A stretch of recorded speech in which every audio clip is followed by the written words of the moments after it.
আসসালামু আলাইকুম, কেমন আছেন সবাই? আল্লাহ পাকের অশেষ রহমতে আলহামদুলিল্লাহ আমরা ভালো আছি। আজকে খুব মজাদার একটা রান্না নিয়ে চলে আসলাম আপনাদের জন্য। আশা করি সবার কাছে ভালো লাগবে। আমার ভিডিওটি শেষ পর্যন্ত দেখবেন, লাইক কমেন্ট এবং শেয়ার করে দিতে অবশ্যই কিন্তু ভুলবেন না। তো কথা না বাড়িয়ে ডিরেক্টলি চলে যাই হচ্ছে রেসিপিতে। আজকে রান্না করব নুডলস বলেন, চাউমিন বলেন, যেটাই বলেন না কেন আজকে ওইটাই রান্না করব।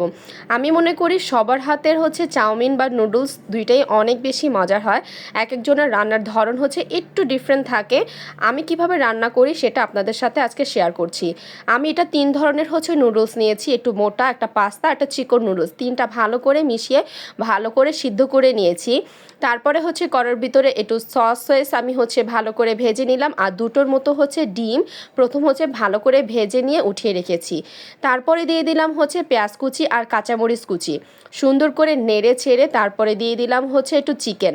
আমার কাছে হচ্ছে চিকেন সসেস সব কিছু ভরপুর দিয়ে নুডলস খেতে না অনেক বেশি মজার লাগে। সামান্য একটু সয়া সস দিয়ে দিলাম আর হচ্ছে ম্যাজিক মশলা, সুন্দর করে মশলাটা ভালো করে কষিয়ে, আর হচ্ছে মটরশুঁটিও দিয়েছি। আমি ফ্রোজেন করে মটরশুঁটি রেখে দিয়েছিলাম, ওইটার অল্প একটু দিয়ে দিলাম, কালারটা খুব বেশি সুন্দর লাগবে দেখতে। তারপরে ছেঁকে রাখা নুডলসটা দিয়ে ভালো করে নেড়ে চেড়ে নিয়েছি। নেড়ে চেড়ে নেওয়ার শেষে তারপরে দিয়ে দিলাম সসেস, আর হচ্ছে ডিমটা ভেজে রেখেছিলাম ওইটা হচ্ছে ওপর দিয়ে দিলাম। সুন্দর করে এটার ভিতরে নেড়ে ছেড়ে আর হচ্ছে একটা একটা করে হচ্ছে মশলা দিয়ে দিব।